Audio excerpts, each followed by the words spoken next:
This bulgur recipe is the only bulgur recipe that you're ever going to need. If you've been looking for an alternative to rice or pasta, bulgur is a perfect option. It has a really great texture, it tastes really good, and it's made from durum wheat. This is a recipe that you're going to make over and over again because of how delicious it tastes. Hi guys, welcome to my YouTube channel. My name is Buki. If this is your first time here, please subscribe to my channel by clicking the subscribe button and hitting the bell notification so you get notifications when I post new videos. For this recipe, I'm going to use bulgur wheat. This is crushed bulgur. I got this from a local supermarket near me and it's available widely. I'm also using some shrimps, some coconut milk and pepper mix, which has tomatoes, paprika peppers, habanero, onions and garlic. I'm also using red bell peppers, some green beans, carrots, sweet corn, and for seasonings I'm using dried thyme, curry powder, white pepper, onion powder, salt, stock cubes, and fresh nutmeg. I'm also going to use some garlic. So the first thing I'm going to do is to cook the bulgur. So in this pot I'm adding some water and I'm going to start to cook the bulgur. I'm going to cook it for about 5 minutes and then drain it and set aside.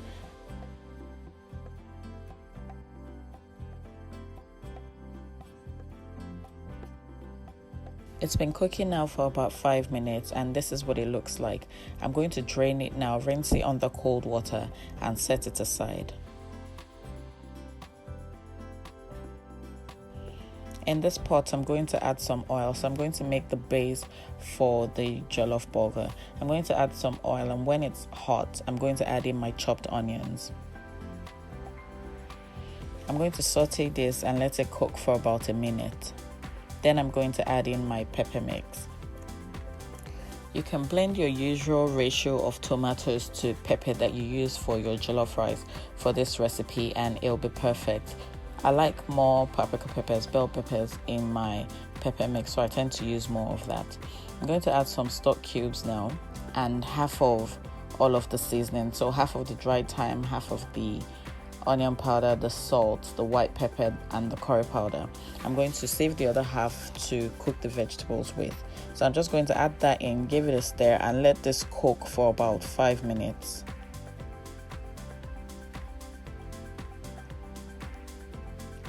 Because I like extra garlic, even though my pepper mix already had garlic, I'm adding some extra garlic just for flavor.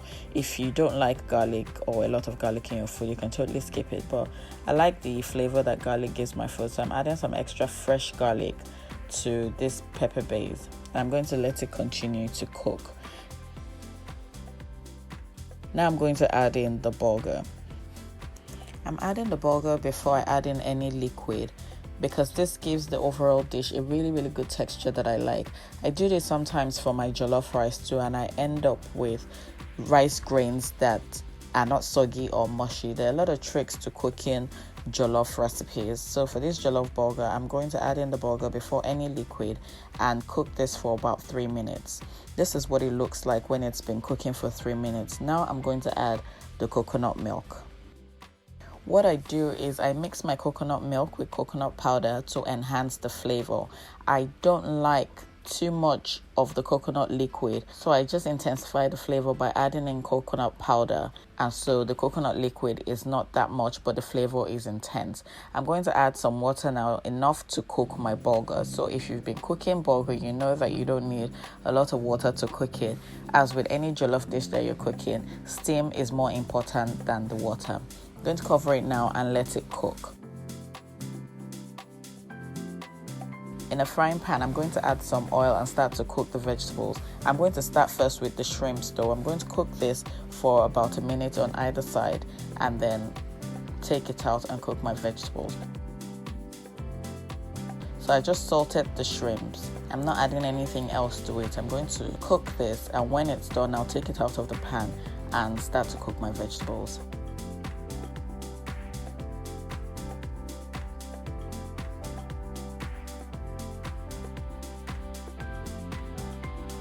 I'm going to add a little bit more oil, and then I'm going to add in the green beans and the carrots. These are a little tougher than all the other vegetables, so I tend to cook them first.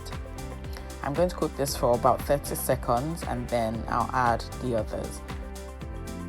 Don't cook your vegetables too long. You still want them crunchy and you want them to retain all the vitamins and all the good stuff that they have. So don't overcook your vegetables. I'm going to add in some seasoning now. So this is the stock cubes, and the other half of the seasoning that I saved earlier, I'm going to add it in here just so that the vegetables also taste really good.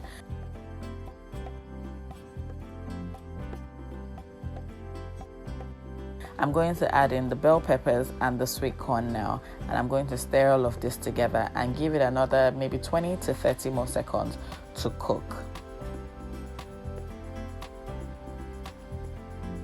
I'm going to add in the shrimps here so that it can start to suck in the seasonings and the flavors that are in the vegetables. I'm just going to let it cook for 10 seconds and then set it aside.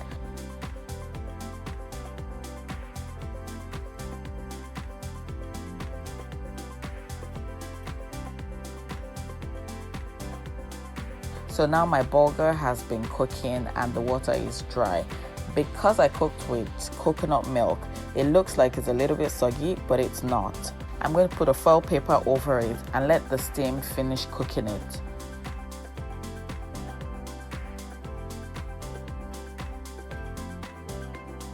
Now I'm going to add in my vegetables and stir it all together. This jollof bulgur is so tasty. I wasn't a big fan of bulgur, but since I made this coconut bulgur, I have a newfound love in bulgur. I'm going to add in some nutmeg just for an extra depth of flavor. I'm going to stir it all together now, and this jollof bulgur is pretty much ready.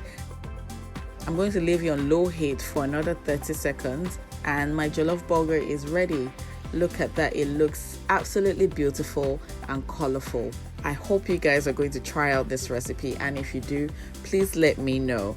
If you have a different way of cooking it, you can also leave that in the comment section and I'd like to try it out. Make sure you subscribe to my channel if you haven't already done that. Leave me your comments and your suggestions in the comment section and I'll respond to them. Don't forget to follow me on Instagram at The Kitchen Meals, and I'll see you in my next video. Thank you so much for watching. I'll see you next time. Bye bye.